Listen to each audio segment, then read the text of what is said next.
Sorry. So we're resuming our conversation. Yeah. We're concluding pretty much, yeah. Yeah, well, when you came to me and said that you'd like to analyse and listen to this Can track. you take the volume down just a little bit? Sure. It doesn't. I don't know if the mic will pick it up. No, it's not that. Okay, That's fine. That's fine. Right. Yeah. Okay. When you came to me and said that you'd like to listen in more detail and analyze what's happening in the track, I thought that's quite interesting because that's an aspect that I do, like in my music teaching work, and getting people to hear more carefully. But usually, my goal for that is to develop their music listening skills so that they will either sing better or play the music better. Yeah?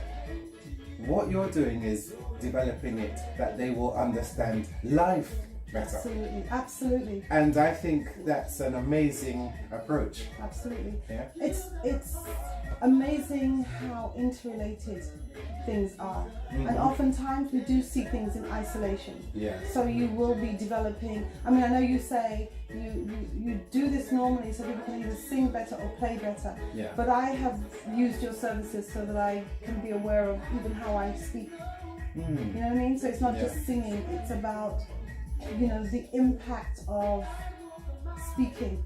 And much of this I've been had divinely bestowed on me, but I get feedback from people, so you know that your tones have an impact on people. Of course. So when people are screeching at you, and I'll bring it back to school, if you're a child and the adult is screeching at you or speaking to you in a harsh tone, or if there are, you know the difference between how people speak to you and how they speak to other people. Of course.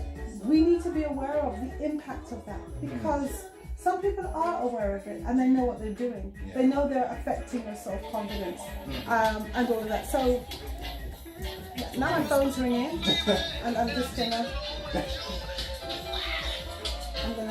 turn it off. Right. So what you're doing, as far as I'm concerned, is a science. You said when I came in, you had already thought that you needed to play some music to bring me to a space. That's science. It's science. It's science. It's like when you go to a therapist, they know, okay, I need to get my client in a certain place, on a certain vibration. So this is how I'll do it, whether it be aromatherapy or counseling or yoga or whatever it is. What you're doing is a science. Yeah, it seems just so, let me see, you've made it so important, you know?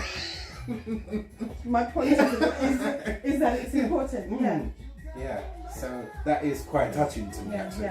Thank you. No, seriously. I mean, you have done your science and you do it, people actually call you to do it.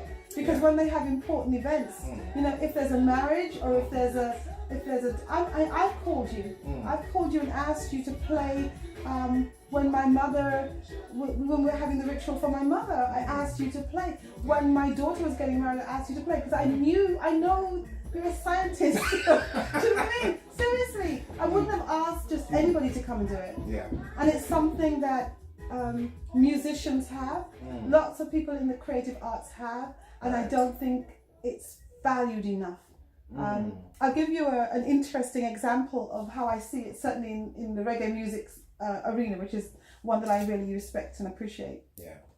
When some musicians are playing and, you know, it's a well-rehearsed performance and, you know, the artist starts to sing and the musicians are playing and then the vibe happens and the artist gets a feeling and he says, "Wheel!"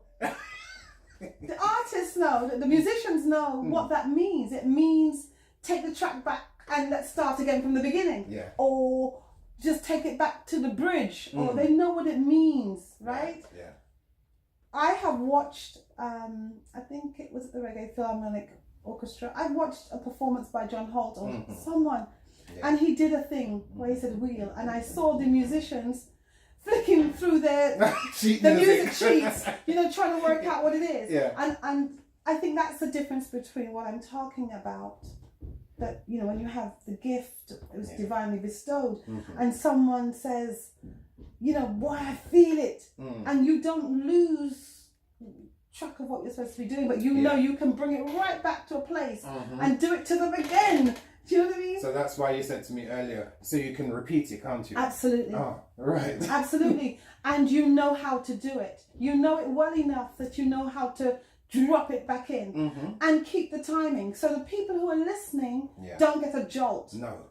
They don't get like, oh, But I wasn't ready for that. That's supposed to be normal. Not everybody has the gift to do that. And that's the thing. You have the gift. A lot of people don't have the gift.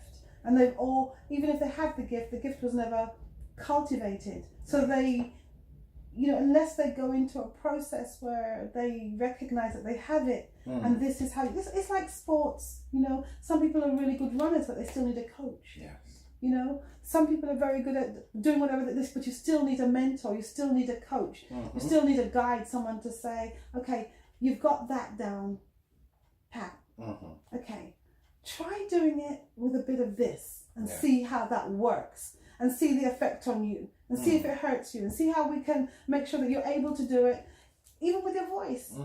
You don't want to be using your voice and then damage your voice and then you can't use it again. But you want to, given that you can do it, you want to be able to do it again. So how can I do it without hurting myself? Maybe I need to warm up my vocal cords. Maybe I need to do this. Maybe I need to, and someone like you, who's a specialist, helps someone like me or other people who come to you to understand this is how you're able to do that again and again without hurting yourself. And that's often what we're not able to do. You spoke about turning music up loud and it can hurt people. People turn up music sometimes because they want something, they want more of something, but they don't know how to get more of the thing. Sometimes you can have music not turned right up to its loudest because then it distorts. You can turn it up and maybe turn your own energy up. So you can receive more of it than you were receiving before because you were muffled. So we want to reduce the muffling, and it's transferable. So even in a relationship, you could be in a relationship and you're not getting as much of what it is you'd like to have in the relationship. And you may not want to leave the relationship, but maybe you could work on yourself to get more of the higher frequency or the lower frequency or the medium range or whatever. You work on yourself to get more of what it is, because some people you can't turn their volume up. So you want to be in a relationship with them, whatever the nature of the relationship, it could be your parent. You want more of what it is that you know that they have for you because your relationship is that they're your parent. They can't turn it up because they don't even know what it is. You know that you need something from them. So how can you ramp up how you get more of it? Is it that you need to appreciate that they're never going to be the person that you have in your head? But their role is that they're your parent, and they're really actually quite good at that. So let me just be in the moment enough to get that when they're giving me that. Understanding that, maybe you're not going to hear the triangle for whatever reason. You know what I mean? So it's that kind of manipulation of yourself so you navigate the world a little bit differently. And ramp up your own thing and bring your own thing, because we all have something to bring. Bring it. So that just summarizes the whole listening concept. The whole listening. You know what I mean? That you're was amplifying really... yourself, really. That's what you're doing, Fantastic. We're amplifying ourselves. And we're giving thanks. We're giving thanks to the Most High for the privilege and the divine gifts bestowed.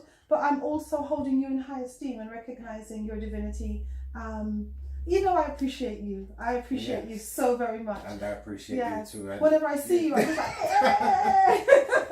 I was trying my best not to get on like a emotional level. Emotions are good though. That's not, you're not supposed to have emotions. Emotions are good. There's a triggering. Sometimes I'm working and people say certain things to me and I just can't help it. Little tears just come out my eyes. That's wonderful.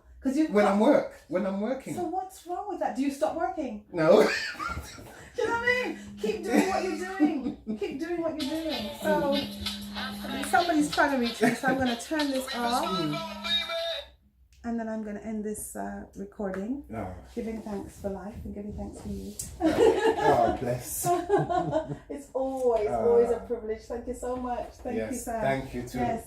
Oh, Yes. bless. I'll send you the recording so you can see what we've been doing and what we're doing still. Yeah.